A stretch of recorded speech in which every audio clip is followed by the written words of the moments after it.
Chapter 7. Getting Over a Separation. Part 1.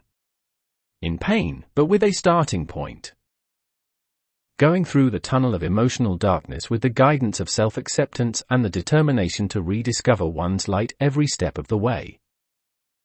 If I want to understand the reasons that led me to feel sunk in this depression, I first have to establish levels of anguish that were accumulating in me until I reached this long night of September.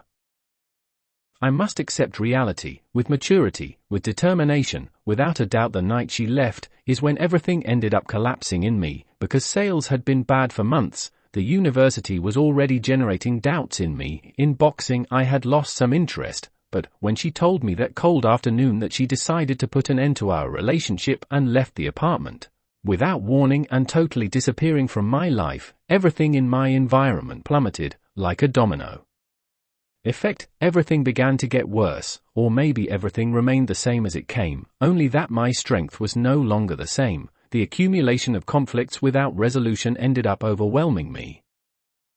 Mentioning and fixing my recent separation first must be my priority, because that's how everything fell apart. Unable to sleep, not hungry, I get out of bed, with tears still in my eyes. I sit down at the table, grab paper, pencil and start writing. I thought that writing might help me understand. I start just writing isolated words, thinking about establishing a puzzle to put together, a path of emotional change. The first words were acceptance and reality, reflection of errors, repentance, moral, emotional grief, time, professional support, starting point.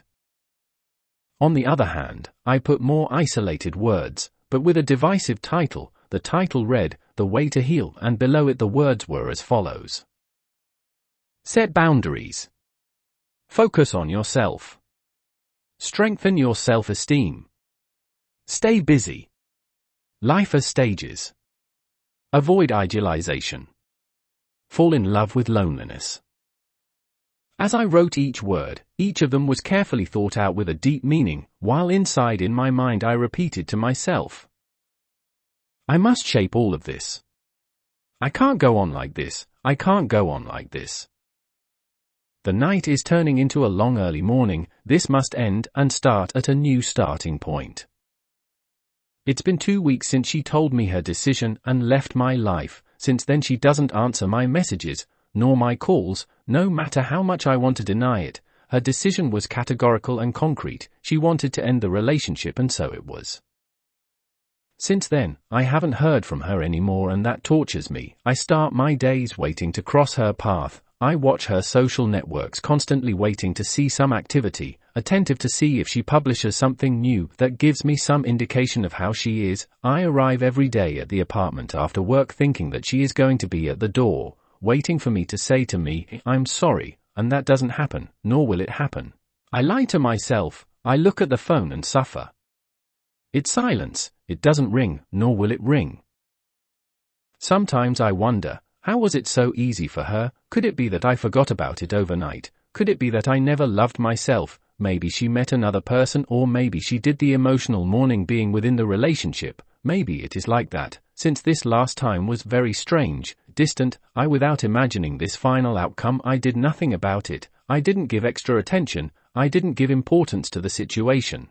And as a consequent person I get my consequence, and as such it's time to accept it.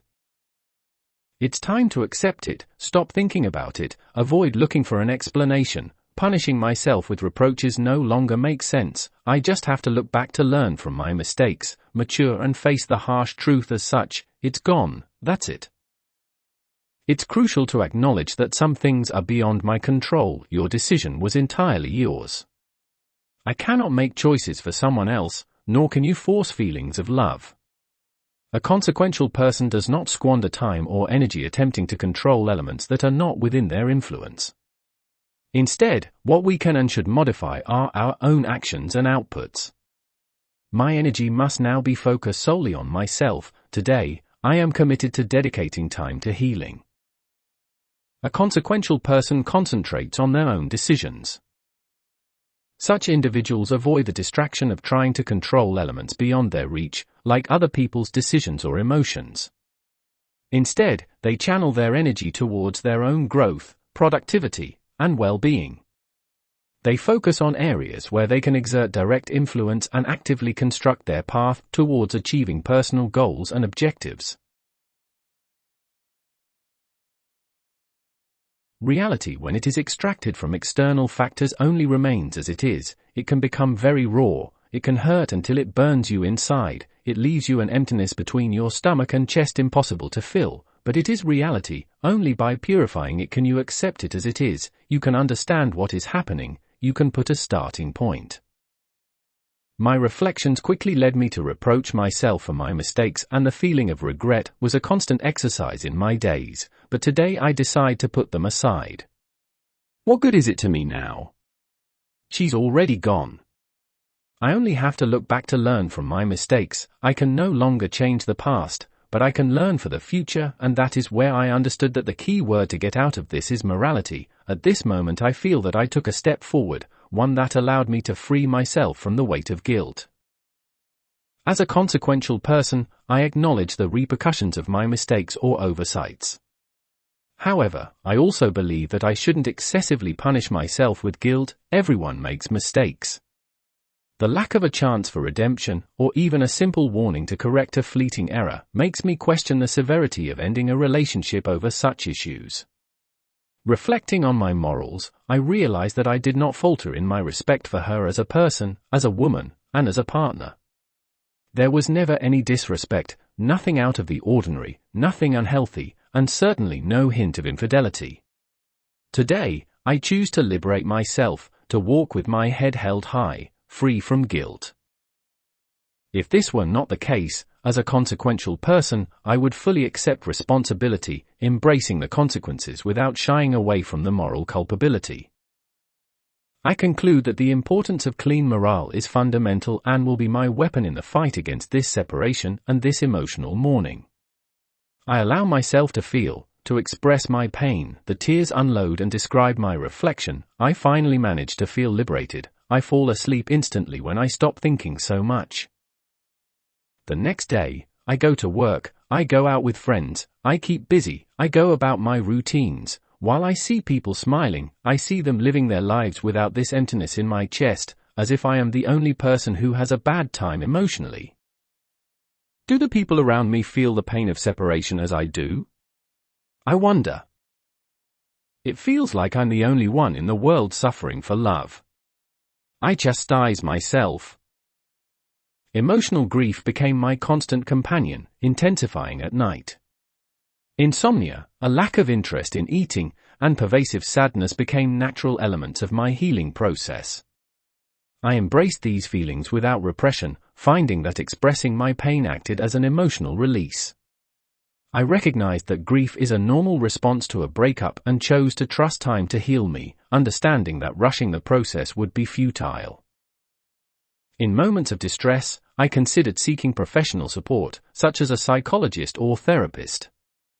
I had heard stories of others who found comfort and guidance from these professionals during tough times.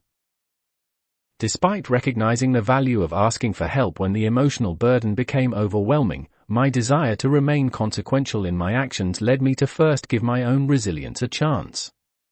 I trusted my ability to navigate challenges and learn from my experiences. I believed that facing the breakup on my own would foster deeper personal growth and a more profound understanding of myself. However, I never ruled out the option of seeking professional help if at any point I felt it was necessary.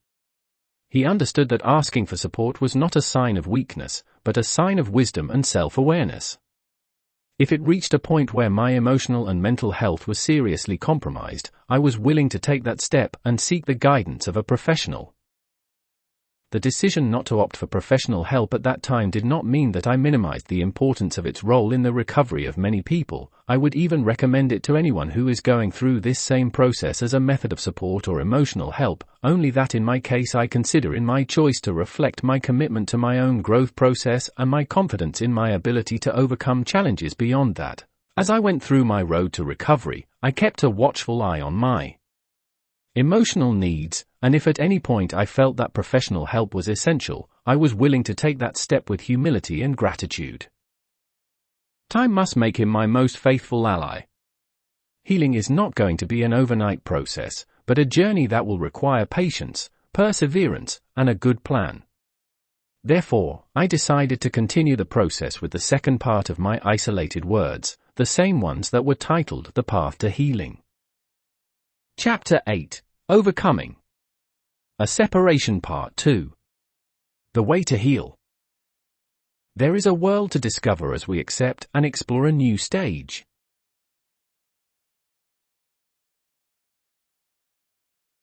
Time only passes, slowly. This healing journey is a path full of twists, ups and downs. Without realizing it, I was naturally starting the path to healing, living one by one the words I wrote that long night. The first thing I did was to establish limits, finally letting me look on social networks for my ex-partner, because this only led me to want to see something from her. It was something that didn't let me move forward. It kept me thinking about it. It pigeonholed me into meaningless questions like, what is she doing?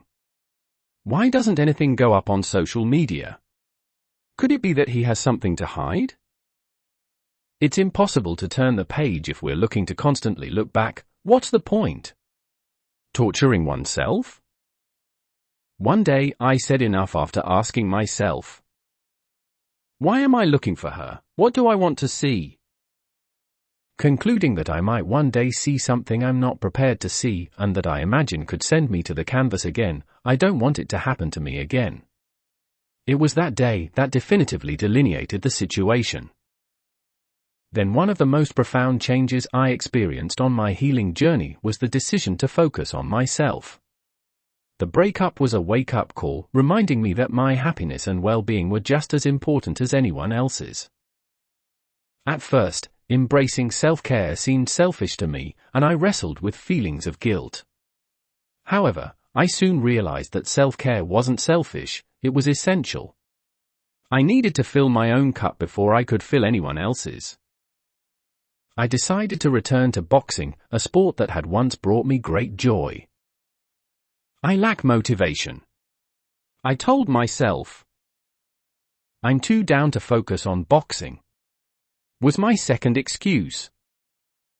The truth was, I was letting depression bury me. Motivation?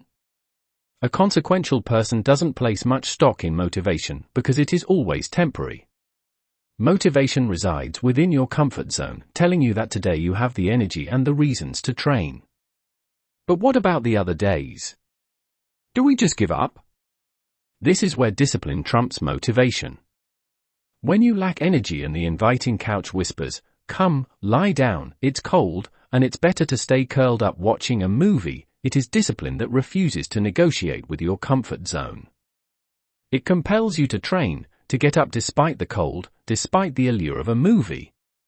Discipline elevates you to another level, keeps you alive. As for my second excuse, I'm too bad to go to training. Is it kidding? Who would believe that excuse? The beauty of sports, especially boxing, is that they provide an exceptional arena to confront and conquer your challenges.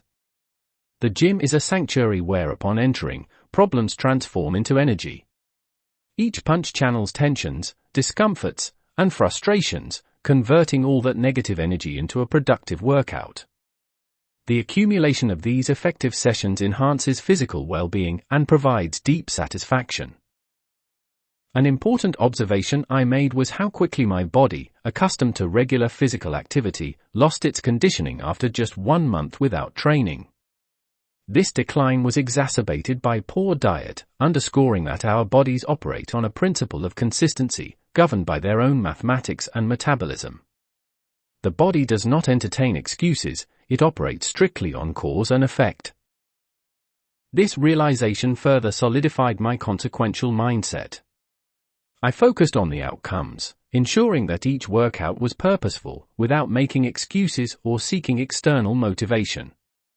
Gradually, I began to feel and look better, not just physically but also mentally, which significantly boosted my self-esteem. For these reasons, I would always encourage everyone to engage in some form of sport, but I particularly advocate for boxing, both in good times and even more so in challenging times. After taking up boxing again and feeling better, I continue to enhance all aspects of my life: work, study, friends, family, personal life. I considered that keeping busy is going to be a perfect strategy to bring out the best version of myself and at the same time prevent my mind from wandering again through the labyrinth of memories and emotional pain. On this part of the path, I discovered the immense power of channeling my energy into productive and socializing activities. Distraction and enjoyment of quality time with friends and family also played a crucial role in keeping me busy. I discovered the importance of surrounding myself with a support system that could provide companionship, comfort, and encouragement. Spending so many beautiful moments with loved ones allowed me to share my feelings and experiences, turning moments of vulnerability into opportunities for connection and personal enjoyment. I think that keeping busy was fundamental, although sometimes it was impossible not to relapse with some memory or some comment from the past. However, instead of repressing them, I embraced those moments of restlessness, accepting them as normal and accepting to express my feelings and feel pain in order to gradually get them out of me. These were times when I could reflect on my emotions and thoughts, gaining a deeper understanding of myself. I was able to process my feelings without being overwhelmed by them. I realized that keeping busy was more than just a distraction, it was a proactive strategy for healing. Staying active helped me rebuild my self-esteem, address challenges, rediscover a sense of purpose, and find comfort in the rhythm of daily life.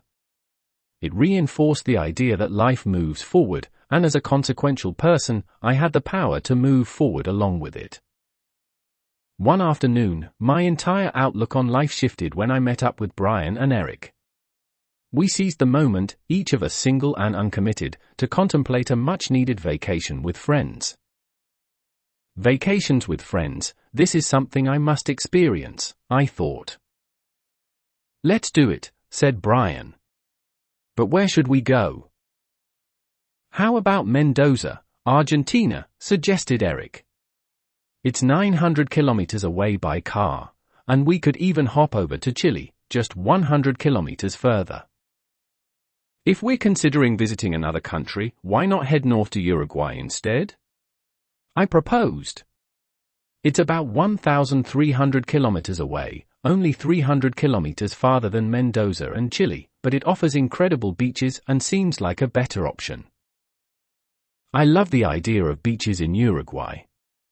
But I see on the map that Florianopolis, Brazil, is 1,800 kilometers to the north. It is only 500 kilometers more. Brazil, apart from having beautiful beaches, it also has atmosphere, party, and Caribbean joy. Eric said. That's it. Let's go to Brazil, guys. I said, smiling. If we're going to Brazil. Brian said jokingly. It's amazing how we went from going to Mendoza with only 900 kilometers to going to Brazil for twice the mileage. This conversation was forever etched in our memories. We laughed all afternoon, and so it was. We confirmed in minutes that we were going on vacation, and the destination, a trip between friends, singles, all with their own personal story. Brian had gone 3 years without taking a vacation. Managing his business never left free time for himself. Eric, the studious boy, who spent much of his childhood and adolescence locked up in his studies, asking to go to Brazil because he has more parties. On the other hand, here I was, in the middle of a process of emotional mourning, enjoying a unique moment among friends, which I don't think I would have ever experienced as a couple. It was that day that I began to see life in a different way. I was improving emotionally, focusing on myself, bringing out the best version of myself and facing the possibility of living a dream vacation with friends. Maybe being alone isn't so bad, it can even be very beneficial. Thought.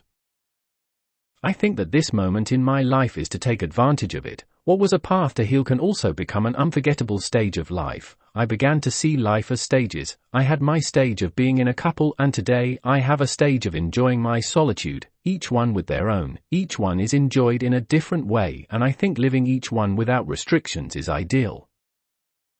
Brazil Florianopolis, we arrived. Our first impression was that the island was full of energy, with beautiful beaches and a relaxed atmosphere. Our days were filled with exploration, visiting paradisiacal beaches, tasting local delicacies, and immersing ourselves in Brazilian culture. But it was an afternoon at Brava Florianopolis Beach, which marked a before and after in my vacation. That afternoon I discovered a new passion, surfing. The beach was characterized by being frequented by surfers from all over Brazil and the world. When we saw that surf lessons could be taken, we did not hesitate and signed up instantly. While our instructors were teaching us, we saw that a group of Brazilian girls and boys were laughing watching us fall again and again from the board without success. They were experienced surfers. Then, when I rode my first wave, I felt a sensation that I will never forget.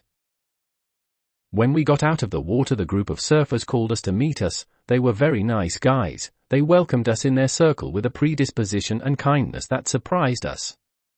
We communicated as best we could. It was difficult since they spoke Portuguese and we spoke Spanish, except for a girl among them who did speak Spanish. She collaborated a lot in the communication. She told us that she lived for a while in Spain and that's how she learned the language, a lively Brazilian named Isabella. With her black hair, perfectly tanned skin, and honey-colored eyes, which could light up the beach, she immediately caught my attention. Isabella became my mentor in surfing, patiently teaching me the art of riding the waves. We spent hours on the water, where the ocean became our playground, and the waves became our dance partners. He taught me that surfing required concentration, balance, and a deep connection with the sea, as well as quick decision-making without hesitation. As the days turned into weeks, Isabella and I grew closer. Our conversations extended beyond surfing techniques, talking about our dreams, aspirations, and life experiences. We laughed, shared stories, and watched the sunset together, chaining an inevitable summer romance, brief but intense, giving me back joy and connection with life, making me see that it is possible to connect and live things, meeting new people without it being something formal. Our new group of Brazilian friends created memories in us that will stay with us forever. Party until the wee hours of the morning, enjoy its culture such as samba, capoeira dances on the beach, and its caipirinha, a regional drink that perfectly describes its joy and Caribbean atmosphere. The sense of camaraderie and bonds we formed were a testament to the power of new beginnings. Back in my own country, I came back with a renewed perspective. Vacations with friends taught me that life could be vibrant and exciting even in an emotional grieving process. I accepted my single life with open arms, valuing those moments with friends, enjoying the holidays, allowing myself to be open to meeting other people, and even experiencing a brief love affair. Meeting Isabella during my vacation was an unexpected twist in my healing process. Through our brief summer romance, I came to a vivid understanding of the importance of not romanticizing my ex. Isabella showed me that the world was full of amazing people, each with their own stories, qualities, and challenges. By opening my heart and allowing myself to meet Isabella, I learned that clinging to an idealized image of my ex-partner would only have kept me anchored in the past. Instead, the connection with Isabella reminded me that life was full of new possibilities and that every person I met had the potential to enrich my life in unexpected ways. This brief but meaningful summer romance encouraged me to let go of the past, stop comparing people to my ex, and embrace the idea that I could find happiness and connection with others. It taught me a valuable lesson that healing from emotional grief didn't mean forgetting the past, but rather being open to a future full of new opportunities and meaningful relationships. Time continued to pass, and this stage of my life was becoming more and more interesting. Embracing solitude was an unexpected and transformative journey. Initially, I felt that loneliness is always associated with sadness and isolation. However, as I delved deeper into this experience, I discovered that it held hidden treasures and endless opportunities. Falling in love with solitude were words I wrote that long night, but I must admit that I did not imagine that it would have so much meaning and value in my life. This meant learning to enjoy my own company without the need to be sharing my time with a partner, family, and even being with friends. It all started when 6 months after returning from Florianopolis, I felt the need to surf again, but it was a trip that my friends were not going to be interested in, since they did not feel the same connection with the sea that I had. I felt that it would be selfish if I took a trip with them, with the aim of surfing, when they don't like it. It wouldn't be nice to have a trip that neither they nor I would enjoy, because I just wanted to surf, with no time limit and no restrictions. So I didn't hesitate and decided to travel to the Argentinian coast and have a little vacation totally alone, enjoying the freedom to choose my own experiences, enjoy the silence and the feeling of my thoughts. I bought a tent and camped in a well-known campsite in the coastal city Mar del Plata. It was practical, economical and enjoyed a natural environment with an unbeatable tranquility. That first day, I rented the surf equipment and spent 6 hours in the sea, surfing my first waves alone, leaving the sea alone when a wave took me to the shore and re-entering, going through moments of calm lying on the board, letting the tranquility of the sea gently rock me. I imagined with humor that if my friends were there they would have abandoned me at sea, bored of waiting for me. Then I returned to the campsite, freed from all the outside world, without worries, without responsibilities. It was just time to relax, enjoy what I was living and think only about today, as if there was not tomorrow.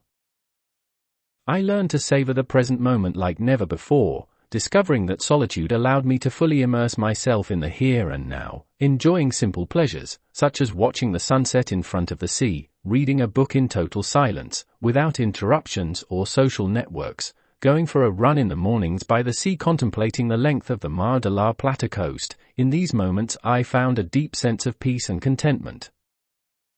The days passed, until the last of my little vacations. When I arrived at the sea I knew that it was the farewell. While I was getting ready to surf, I started talking with a local surfer. He taught me that before entering the sea, you must first observe it, understand its movement, capture its character and intensity, since the waves are changeable according to the day, the schedule and several other factors. We watched the sea for half an hour, and he pointed out several aspects to consider. He told me that the waves were stronger than normal. Suddenly, the beach was filled with surfers. I entered the sea knowing that it was the last time I was going to surf on this trip. I was still in the learning stage, so going through an aggressive swell like that was a great challenge. Once achieved, I head to the calm part of the sea, located behind where the waves break. It was a great struggle just to reach that point. The waves were very strong, they hit you one after the other, constantly pushing you to the shore, so the first challenge was to get over that break line, and it already gave me an indication that it was not a normal day. Once achieved, the calm comes. You lie down on the board and only feel a slight swell gently swinging you, until suddenly you notice how where you are lying on your board the water level decreases, and you can see a small mountain of water forming a few meters behind you that is getting bigger and bigger. In that split second you connect deeply with the sea, the adrenaline shoots up and you have to decide if you dare to try to tame the wave or retreat, avoiding it taking you away. At that moment I didn't hesitate and I took a look to surf it. When it reached me, it lifted me to its top. The height and its strength intimidated me. I had never seen a wave like this. It swept away everything in its path. I pulled my body back and I didn't make the movements to surf it, so it just went without me. In that second I see her go and I feel an explosion of water breaking in front of me, just a few meters away, leaving a drizzle on the road, as if it were raining behind her. The power of that wave I will never forget. A surfer behind me looks at me smiling and says, "You were frightened. It was very strong." "I've never seen anything like it," answered. He didn't know that I was still in the learning stage, but I imagined that he would have recommended me to go out and surf another day with a calmer sea, but I didn't have another day. The trip had come to an end. I had to go back to my city, and because of the distance I didn't know when I was going to be able to return to the sea. So, I gathered my courage, I repositioned myself, and suddenly everything started again. Same sensation. What I remember as a wall of water begins to form. I did not hesitate for a second. I outlined myself and ventured to surf it. It was such the power and speed that I just grabbed and carried myself as if it were a piece of paper. In an instant I managed to stand up and slide into the sea that forms the wave before breaking, but it was all so fast that I didn't even notice at what moment the Wave threw me off the board, plunging me below the break.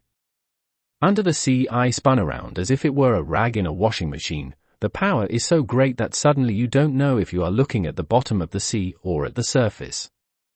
You spin so hard that you can only curl up hoping you don't hit something. Suddenly I come to the surface, and another wave breaks again above me, reliving all the turns under the sea again. Until he finally managed to get out of the break zone. "That's enough," I said, sighing wearily. "Too much surfing for this trip." I grabbed my things and started the journey back to Junin, my beloved city. On the way back I couldn't get the power of the sea out of my mind. Nature is something incredible, something that can be told, but not explained. They are things in life that you must live to understand. On the way I remembered that moment with tears of emotion, saying to myself, "What an incredible experience I just had." Also on the way back I reflected on my current point in terms of my emotional grief, concluding that with this trip, added to the previous one with my friends and all the progress I have been making by concentrating on myself, I can confirm that I have managed to fall in love with my loneliness, fully enjoy many unique moments that otherwise I would not have lived. Loneliness had transformed from enemy to friend. It had become a space for personal growth, introspection, and self-love. As I continued to explore this new connection with myself, I realized that being alone was not synonymous with loneliness. It was a path to deep self-fulfillment, transforming my perspective on being alone. Falling in love with solitude didn't exactly mean being constantly lonely, much less rejecting the possibility of meeting another person, nor rejecting the idea of future relationships. Instead, it meant that I was now equipped with a new sense of self. I had learned to enjoy my own company, to find joy in quiet moments, and to appreciate the beauty of self-discovery without depending on someone else to be happy. I feel that with this stage I not only put an end to my emotional grief, but also recognizing this stage as a juicy stage of opportunities and new experiences allowed me to have a mindset that could help me not fall back into a depression due to the breakup of a possible future partner.